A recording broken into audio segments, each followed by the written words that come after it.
Hi everybody, welcome back to the GallowgateShots YouTube and podcast channel. We are back with the final match preview of the season because we're not going to do one for the Australia game in a week's time. It is for the Brentford away game, the last game of the season. Like I've said, I'm Scott. I am your host for this one. And this week, for the last week, have I said it's the last week? I think I have. But yes, it is. I am joined by Daryl, Andy, and Nichol. Boys, we're recording this the night after the night before the Man U game, whenever it was. Bit of a disappointment, but we're going to plow through. We're going to put that to one side, dusting ourselves off. How are we all feeling after? I don't even want to say. Well, I don't even want to say it. How are we all feeling, Daryl? How are we doing? I am a little bit frustrated after last night. I thought we would have had enough in the locker to win that game, and it's our own fault that we didn't do it. But again, destiny is still in our hands. We control it, and we will do what we can to secure some form of European football, one way or another, because I can't see Man United beating City in the Cup, so it's definitely in our hands, and we'll go down to Brentford on Sunday and give it a bloody good go. Well, Daryl's just jinxed it, Andy. You were there last night. How was it? Did you drown? Was Old Trafford falling down? And have you recovered? And how are you feeling? Have you picked yourself up? Have you dusted yourself off? Well, that's a lot of questions. I think the answer in general is no to all of them. we did see those lads. They were sat next to us in the pub with their flippers and their umbrella. Oh, you see them, did you? Yeah, we saw them. It was a good day out, to be fair.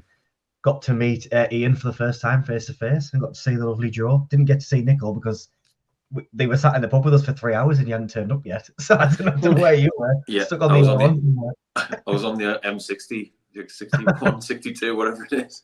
Yeah, it was a good day out. It was a good away end, to be fair. Really good atmosphere.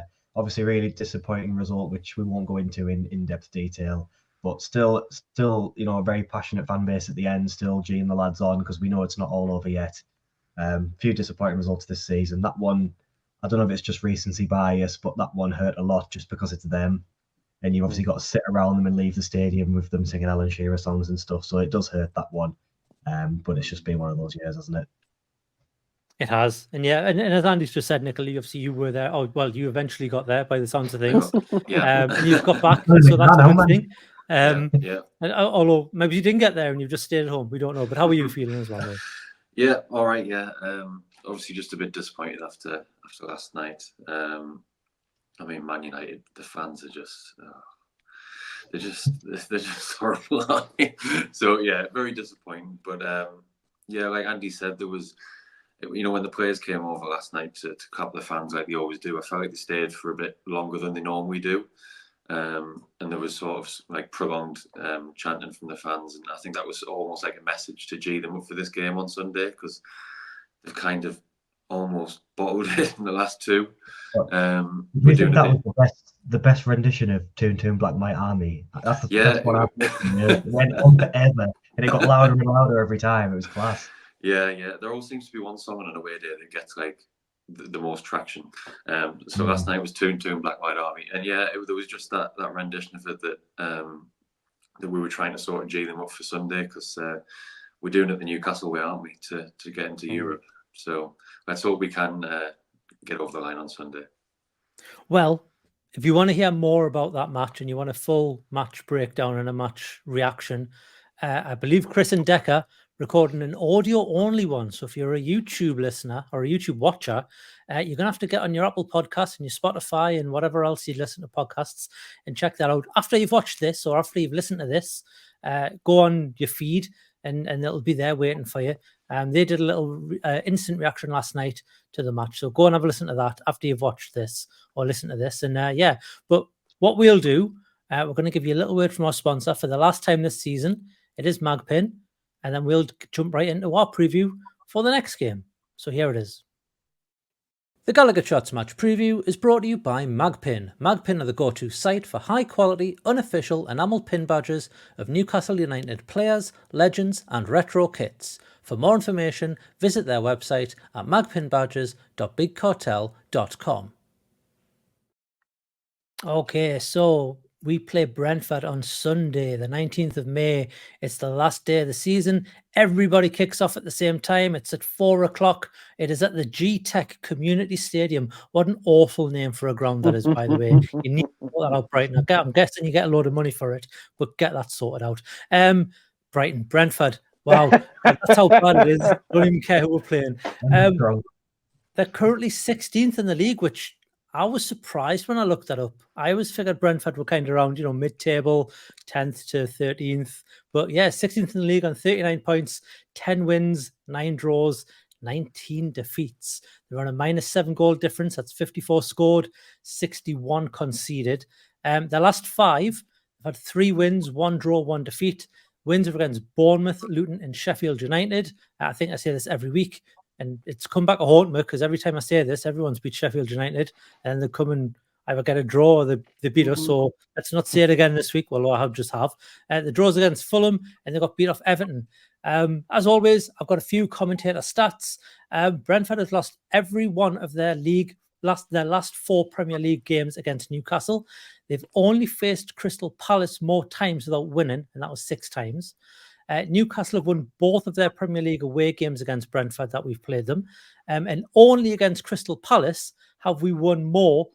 Have we ever won our first 3 on the road in the Premier League? And actually, we've won our first 4 against Palace. The reason I said that is because of the previous stat. Newcastle have only lost their final league game in one of the last 9 seasons. We've won 7 and drew 1. And can anyone know which was the defeat? It was quite recent. Last game of the season, last time we lost. I'm not going to leave it too long because people listening. No, we drew against Chelsea. It was a 3-1 home defeat against Liverpool in the 2019 to 2020 season. And Newcastle are unbeaten on their last 6 occasions when they finished the league season with a game in London. We've won 5 and drew 1. Drawn against Chelsea, as I've just said, 1-1 last season. The last time we lost in London on the last day of the season was a 3-2 defeat against Tottenham Hotspur back in 1972 and 1973 season. So the odds are stacked in our favour, but there's also, there's I don't know, bad juju as well floating around somewhere there. So who knows what's going on? Daryl, mate, obviously the last time we played Brentford in the league this season, a bit of a different story. We had to rely on a certain person who I don't know if I want to name because I don't know if he's going to be around, but it was a penalty. Talk us through the game at St. James's this season and how that went down. Yeah, it was quite a tight affair back in September. And as you say, it was a 64th minute penalty from, I'm going to name him, it's Callum Wilson. And from what we know, earlier this week, Eddie has said that if he didn't play against Man United, he would be available on Sunday for the game against Brentford. So that remains to be seen after his little AWOL appearance in the live fan event thing this afternoon. But yeah, it was a tight game. Goes against the grain of more recent home results against Brentford because obviously last season when we played them at home, we absolutely destroyed them. And again, in the last season, as you mentioned earlier, or hinted towards, when we played them at the G-Tech Stadium last season, there was a 2-1 win. And even in the season before, it was the same scoreline again. Oh no, it was 2-0, I think, with goals from Joe Linton and Joe Willock again. So yeah, last season's game down at the G-Tech was a 2-1 win. Ivan Toney put them ahead right on half time with a penalty of his own.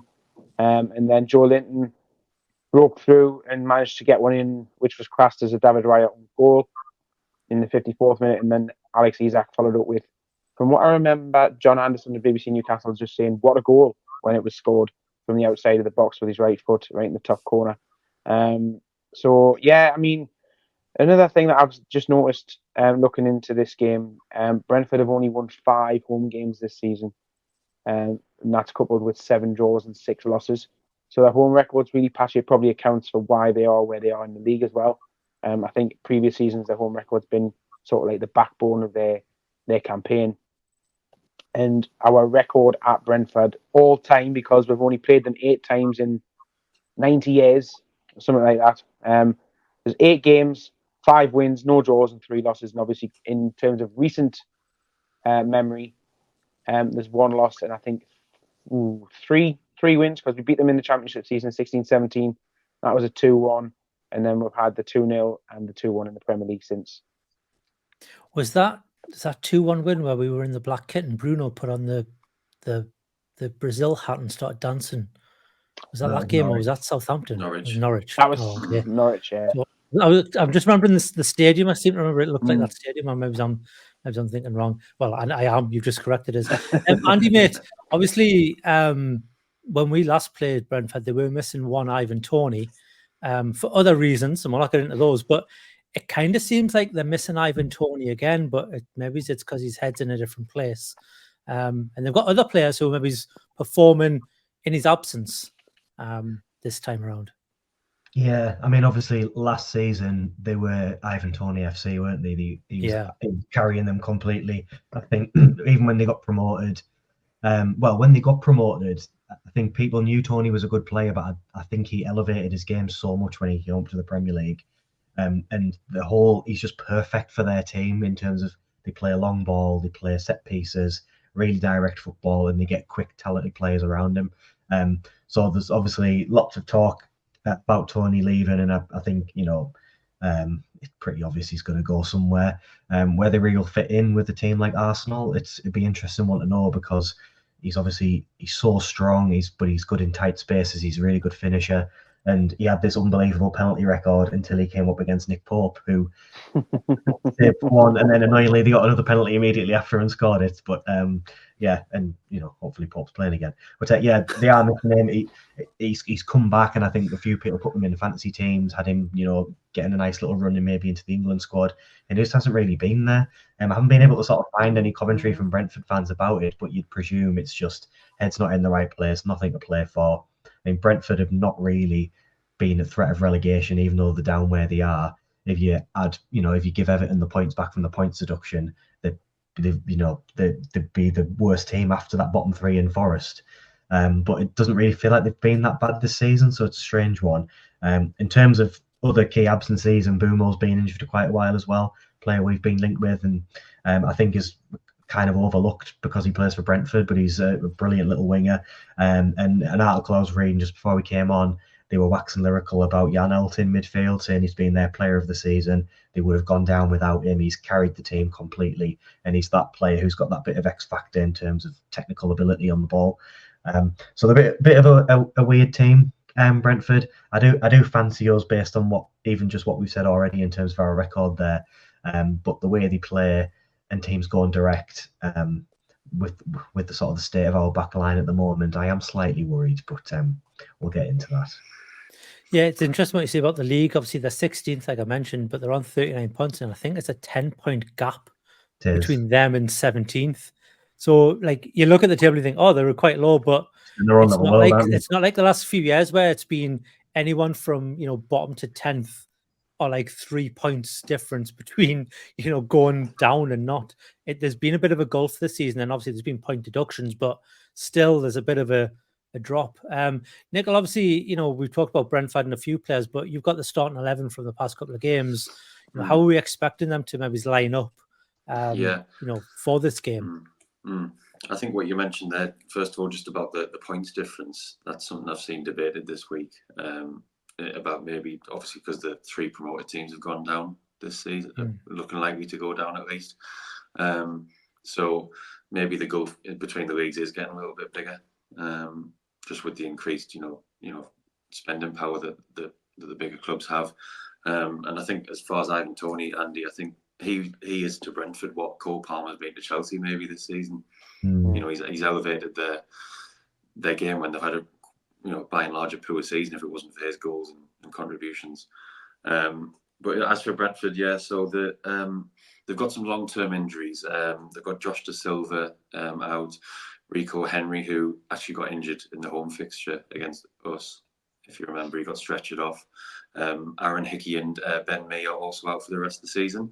And then possible players that could come back, Nathan Collins, who started the last game, Frank Onyeka and Neil Maupay. So their starting 11 last time out was Flecken in goal, Right back, Ayer, Collins and Pinnock, and then Serge Reguilon at left back. The midfield was Damsgaard, Norgard and Janelt, and then up front was Mbeumo, Tony and Lewis Potter. So, they've got some good players in there. You've mentioned Mbeumo and Tony that can link up. And they've got Wissa from the bench as well, who I think is quite a fast and a good. Yeah, he's a good player. I think Mbeumo and Wissa are a bit like cult heroes for FPL teams. They always seem to get a few points. More for me. He's done well since coming. Yeah, yeah. So they've got a decent midfield as well. But I think I do go along with sort of what Andy said, that I still fancy us on Sunday. Their last 5 isn't actually too bad. They've won 3 out of the last 5. We lost 1 and then drew the other against Fulham. So yeah, they're doing okay, but I still do fancy us, as Andy said. Yeah, obviously, Daryl. We've just touched on the injuries there from the Brentford side.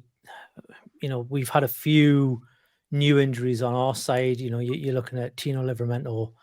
It's a shame it came across at the match that was it against Man U, or was it the weekend where he's going to miss the next 2 games and he's out for the you say the rest of the season, and when there's only 2 left, that doesn't sound as bad, but it's still it's a big shoe to fill. And we saw Trippier come back last night. He was rusty. That first goal, prime example of how rusty he was.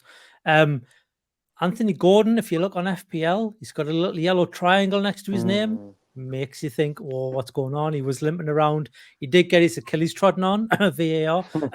We'll not go into that. And then there's question marks over Callum Wilson. We've touched on that a little bit. How said he'd be back? He's gone missing today. He can't make a Zoom call. Can he make a 90-minute football game? What's going on there? So, we've got some players who are not fit there, but we've also got players who are due back. And, we saw Fabian Schär come back on the game last night. So I think I've said this before, this is involving door in that treatment room, players coming back and players just passing them on the way. And it's good news and bad news, I think. Yeah. Is what yeah, I mean, it is nice to see the faces come back, but then when you lose, I mean, the one for me that hurt the most, I think, is Tino, and that is simply because he just about found his rhythm, and he was just about settled into where he was playing, and to go down with an injury like that, I would have really fancied him starting against Man United last night, and it could. I'm not saying it would have totally affected the outcome of the game, but it would have meant the back four was a little bit more settled. And I think it's a huge positive that we saw an appearance from Fabian Schär last night, because that will set us up for Sunday, and it will mean that we have a conventional centre-half partnership in there instead of having to makeshift with Kraft in there, which is it sounds harsh on Kraft because he's done well while he's been standing in for Schär while he's been out, but to have the natural ability of Schär as a centre-back is so crucial to us. And again, we've mentioned Callum Wilson. I mean, at this point, I don't even know. I just don't know. I mean, you're absolutely right in what you say about if he can't make a Zoom call, then how does he expect to be fit for Sunday? But the other one I would mention in the same vein as that is Isak, who we know hasn't been ill, or has been ill, sorry. And we also know that he's suffering from whatever the same illness is that Callum Wilson's suffering from. And he hasn't looked right. He looked off against Brighton. He looked off against Man. He looked absolutely shattered last night against Man United, and it was no surprise when he came off against Brighton last weekend. And again, it's nice to see some of their faces coming back and to have that strength from the bench. But for me on Sunday, the necessity is that we need to win this game. So I think Eddie, when we get to doing our predicted lines, I think Eddie will have to go as strong as possible. Yeah, I mean, the other question is in goal, Andy. I hate pointing fingers, but maybe it's that third goal. Could Dubravka do better? Pope's on the bench. I know you had a few observations in Pope warming up at Old Trafford, and maybe he was not exceeding himself. Sorry, not pushing himself too far. Maybe there are some questions still over his shoulder, but he's on the bench. He should be on the bench with an expectation if he's needed, he's playing. does he start on Sunday for you? Does he come in to replace Dubravka? Is it a no-brainer that you give him a game for that last game, or do you stick with? I think I asked you this last week as well, or the last time we were on. But is it a case of you've got to start him because he's I know he's not number one, but he is your number one keeper. Well, put it this way, I don't like to make like sort of ridiculously over the top Arsenal fan TV type comments, but he's got to go. I am sick of seeing him running over Newcastle. I am so sick of him now. Like anytime he has to dive to his right, he has the opposite of whatever a go gadget arm is. It just like tucks into his body. And like we saw it against Milan, that shot that he definitely should have saved. And he's just been the thing is with Dubravka, he is capable of pulling out like absolute worldy saves, but it's his positioning. He forces saves upon himself because he just never leaves his line. He puts us under so much pressure, and his all-round game is just so poor. So for me, and from what we've heard from different people, Pope is fit and is ready to play, and there's nothing to lose now. There's one game left in the season. Pope is so important to how we play. That Man United game with them lobbing the ball over the top, Pope would have been sweeping out, clearing that. And obviously, we know sometimes it doesn't always work, like the Liverpool game when he missed himself a cup final for being a bit. But I don't like personally slating players too much. But Dubravka has been really poor, and we've gone from saying we've got such a strong roster of goalkeepers to now it's like all or nothing on Pope. And I do feel a bit bad for Dubravka because it feels like his level has just dropped off massively. But the stats, I don't have the stats to hand, but they speak for themselves in terms of the number of goals we've conceded. Since we've lost Pope. So for me, it is not a question at all. If Sir Nicholas of House Pope is fit, he needs to get straight in that start. Not everybody's sleeping shirt, please. Yeah, I think I agree. And Nichol, the other question I've got for you really is it's around Joe Linton. We saw that midfield. I think he started well last night. He maybe tailed off a bit towards the end of the second half, and I think that was more Man U getting more of a grip of the game than anything. I mean, I know we finished a bit stronger that game, but towards the middle of that second half, and I think when they got that third goal, heads started to drop a little bit from our side, and you think maybe we accepted maybe the game was beyond our reach until the whole goal went in, really. But you just felt a bit more reassurance when Joe Linton was in the middle of the park, given the importance of this game and the strength that that Brentford have in the middle of the park. Do you need someone like Joe Linton to be starting this game to just reassure the whole back line, even that there's that protection there? Yeah, I think when he came on against Brighton last Saturday, he did look a bit rusty. I think we all agreed with that. But then last night, I do think he came on and I wouldn't say he made a great difference, but he did have that headed chance, and he did. You know what Joe Linton's like? He does get about players, and he knocked a couple of them over and let them know he was there. And I did. I would probably argue that he potentially brought more than what the others did in the other 60, 70 minutes.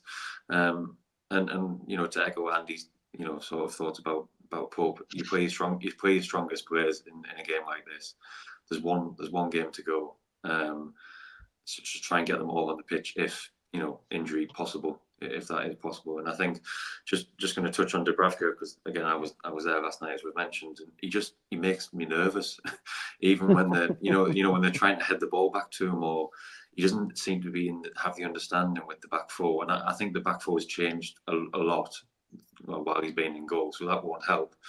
But there was that one where Kraft headed back to him, and he took it out of play for a corner. Well, I don't think the back line trusts him either. You're on about, like, as fans, I've seen a couple of times, like at home, where like you can see Fabian Schär like throwing his arms up or pulling a face at him and stuff like that. Well, so when the third one went in last night, when the third one went in last night, I think it was Lewis Hall and Dan Burton both chucked their arms up and go, as in like, you should be saving that pretty much. Yeah. I think in goal to merge the 2 points. It'd be possible. Big Joe. So yes, overall the answer is play your strongest players if they're all possible to play. Okay then. Well, Daryl. Yes. It's that time of the show again. We're going to talk about the man in charge for the last time this season. It'll be back next year. Don't worry, Andy. You'll be it's able not to. going anywhere. You'll be able to get it. It's not going anywhere. It might tell you what. It might even be its own show. We'll just do its Hey. own little thing. Well, it might be the last time you get to talk about VAR as well, if it's getting binned. Yeah, if it's getting binned. No more Jared Gillett. You can tell us the name of the computer that's going to be the semi-automated offside rule. Amstrad. But it's time for Ref Watch. So, give us some good news this week because the VAR's been shit the past couple of weeks. So, give us some good news, will you? Well, time for Ref Watch. Yeah, the man in the middle for this one, Andy, you'll have to remember this. It's Simon Hooper from Wiltshire, who is bald. It's going to be his third appointment for a Newcastle game this season. And that's following on from the 4-1 home win against Chelsea, and then sadly the 2-0 loss at Man City in the FA Cup. So he's had a win and a loss for us so far this season. His record this season in the Premier League, he's refereed 24 games, which is the third highest total of any referee in the competition this season, and that's behind Paul Tierney and Anthony Taylor, who are second and first respectively in that list. In those 24 games that Simon Hooper has refereed this season, we've got 108 yellow cards and 3 reds. And interestingly enough, he will go level with Paul Tierney because Paul Tierney is the man on VAR for this game on Sunday. So he can't add to his tally of games refereed this season. So I think Anthony Taylor will most likely have a game, so he'll lead the way in terms of the amount of games refereed by a single official in the season on 27. And then you'll have Tierney and Simon Hooper on 25 games each after that. They must, for this game, this week where everyone's playing at the same time, they must probably have to scrape the barrel for officials because you need a ref for every single game. Yeah, well, you need a ref and a fourth official, so there's 2 straight away, so there's 20 officials straight away that you need. Well, Lee Cattermole's out of a job, so they'll be calling him up. It'll be whoever they have that sort of transcends between Premier League games and Championship, because obviously there's no Championship games this weekend because the season's over. In fact, as we record, there's a playoff game going on right now, which is going quite well for anybody who lives in Yorkshire. Not to spoil it for anyone. So annoying. So yeah, it'll be up by the time I've edited this, Daryl. You're fine. It's the pool of referees and officials that we'll have to choose from will be quite big compared to normal, which really helps when you've got all 10 games on the same day at the same time. But yeah, I mean, you know, it's been one of them seasons, and I think we know the bugbears of the standards of refereeing, and we feel like it's dropped because the issues that are surrounding VAR and whether or not that Wolves motion gets passed, which, to be honest, I don't think it will. It's very brave of Wolves to put that motion in to try and get it binned, but I think it's here to stay. And obviously, they've already made their plans about having the semi-automated offsides in next season, so I think we'll get at least another year out of it before they try and do anything like that silly again. But yeah, so we've got Simon Hooper in the middle and Paul Tierney, the man watching the videos. There we go. He's probably going to be watching them all. I think he'll probably be on. Yeah, to do 2 games at once. Yeah. It'll be like when Shearer puts a picture of him, he's on Match of the Day. She's got 20 tallies in every match. We'll turn our attention to our predictions now. I don't think I've gotten one right this year, so I don't know. I might not do one. But no, we will. Nichol, we'll come to you first, mate. Right. What's your prediction for this weekend? I think I'm probably going to surprise you because I've been thinking about this for the last sort of 5 minutes while I've been talking. And nice for you to pay attention. Thanks very much. Switched off for Ref Watch. When you said Simon Hooper, I switched off because I remember, Daryl, when we were in the FA Cup at Man City, he was shocking that night, if I remember. But yeah, he was shocking that night. Yeah, he kept stopping it every 2 minutes. But yeah, so my prediction: a 4-1 win. Oh. Yeah, I know. No clean sheet because I think, despite what we've just discussed about Nick Pope and Dubravka, I do think Martin Dubravka will play, and I think the back four. I think the back four will obviously chop and change again. I think we will see Sean Byrne in centre half. possibly Kraft on the right and Hall on the left. He might drop Trippier because he did, as we mentioned, look rusty. But yeah, I think we're going to do the business in the last day. I think, well, it's hard to predict who's going to score because I'm not sure who's going to play. But I am going to go for a Fabian Schär goal in there somewhere because he likes to. He seems to like a last day of the season goal. And I'm hoping, this is more of a hope one, I want Elliot Anderson to score this season. So he's going to get one. Isak, because even though he's been rusty, if he gets a chance, he's normally inevitable to score. And then we'll go Harvey Barnes for the fourth. And I think for them, Dr. Newcastle, Ivan Toney's going to score. So, and he'll stay off his Brentford career with a goal. And that might get him an extra $5 million on his price tag this summer. Wow, they are 4-1 starting opening bids. Daryl, mate, can you do any better than 4-1? What am I bidding? I can't say bid when we talk about Ivan Toney, can we? No, that's no. I'm gonna go with a repeat of last year's result. I'm gonna go with a 2-1 Newcastle win. I actually think Eddie doesn't like to make more than 2 or 3 changes tops, so I think that will sort of limit what we see in terms of a starting 11. I think Fabian Schär will come straight back in. Now that he's declared and shown that he's a bit, he's fit. I thought that Nick Pope would start this game if everything had been sorted. But I think given the need that we have to win this game, then I think he might come in and he might make that change. So there's 2 of your 3 or 4 straight away. And I would like to see Joe Linton come in. I actually think he could potentially, and I'm just basing this on thoughts of if Anthony Gordon's still suffering from having his Achilles stood on by Amrabat on Wednesday night. I have a feeling he could bring Joe Linton in and play him on the left wing and keep Anderson in the middle of the park, or like have it so that they can swap around. Again, on the right hand side, Murphy absolutely frustrated the hell out of me at times last night, but he did get an assist for Gordon's goal. And that there's a question mark you could hang over that position and whether or not he starts Miggy. But I think for me, it's going to be Isak up front. Hopefully, he has now recovered a little bit more from the illness, because at this point in time, as we record, I can't even trust to think that Callum Wilson will be anywhere near London, let alone Brentford on Sunday with this illness or whatever it is that's keeping him out. So yeah, I think at least 3 changes and then a 2-1 win. I'm going to have Isak and Anderson to score. there you go. Elliot Anderson fan club. Yeah, You just want that other record, don't you? You want the most goals scored by a different Premier League and different players in the Premier League season.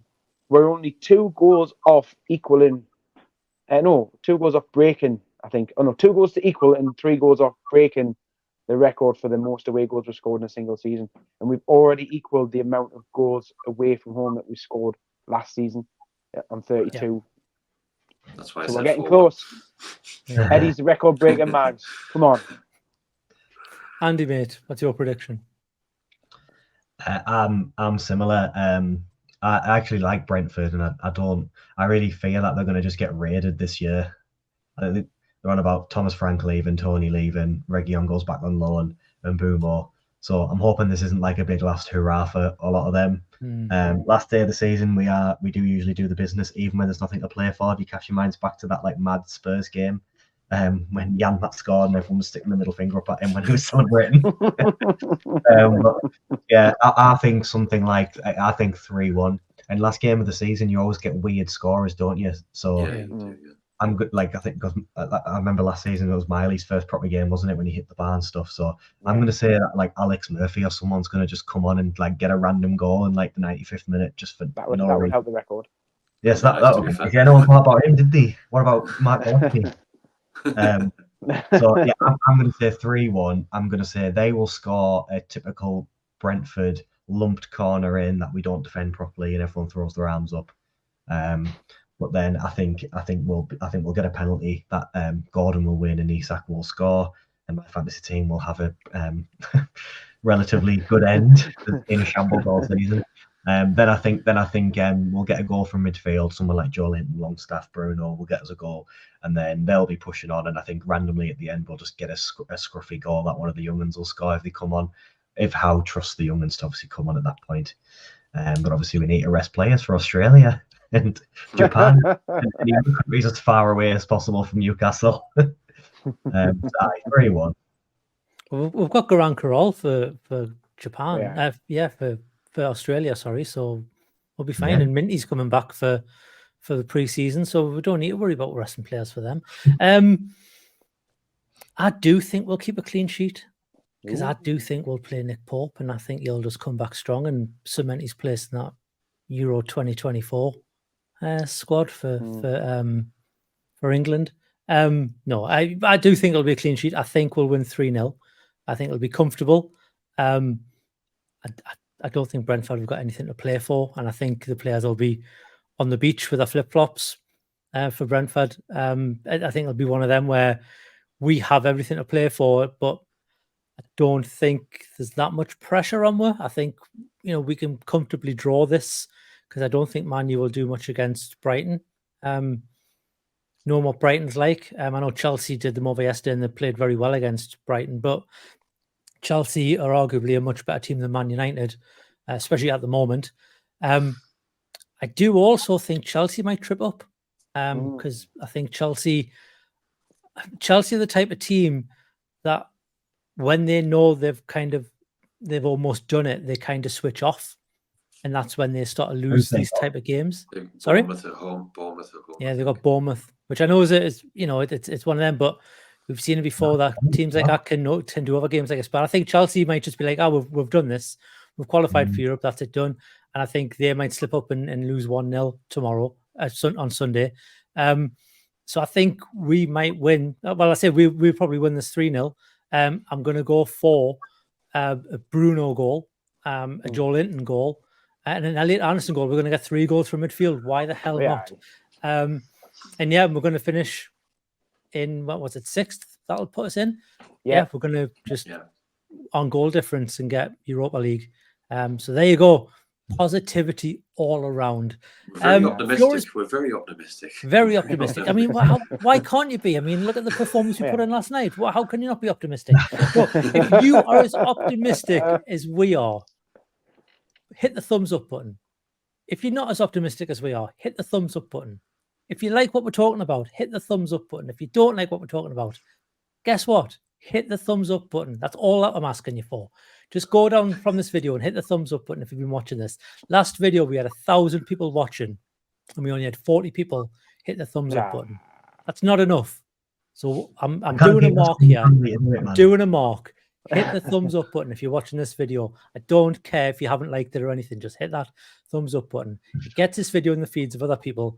It gets this video in the feeds of Brentford fans, Newcastle fans. It probably puts it in your grandma's feed, puts it in your mom's feed, puts it in your auntie's feed, your sister's feeds, your dad's feeds, your uncle's feeds, anyone's feeds.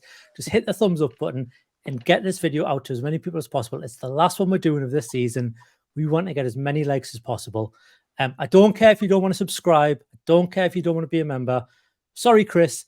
Just want people to hit the thumbs up button. Get the likes in, get the views in. That's all we care about. I'm not even going to tell you to subscribe. I'm not even going to tell you how much membership is this time. Just hit the thumbs up button. Boys, thanks very much for everything. I love doing these every week. Thanks everybody for watching these every week. It's been a real pleasure. I've had a ball doing them all. Well, I haven't done them all. I've been sick for some of them. I've been away. Everyone has. But I've had a ball doing the most of them. Team with us, haven't we? Yeah. We've had a full 11 out. Oh, been that good. Daryl's went. There we are. That's how good it's been. Where's he gone? Here's Daz, he's had enough. Daryl, what are you playing at, man? How are you, man? Right. I'm not even going to put you back in the right place. I'll tell you what I'm going to do. We're just going to end it there. Thanks everyone for watching.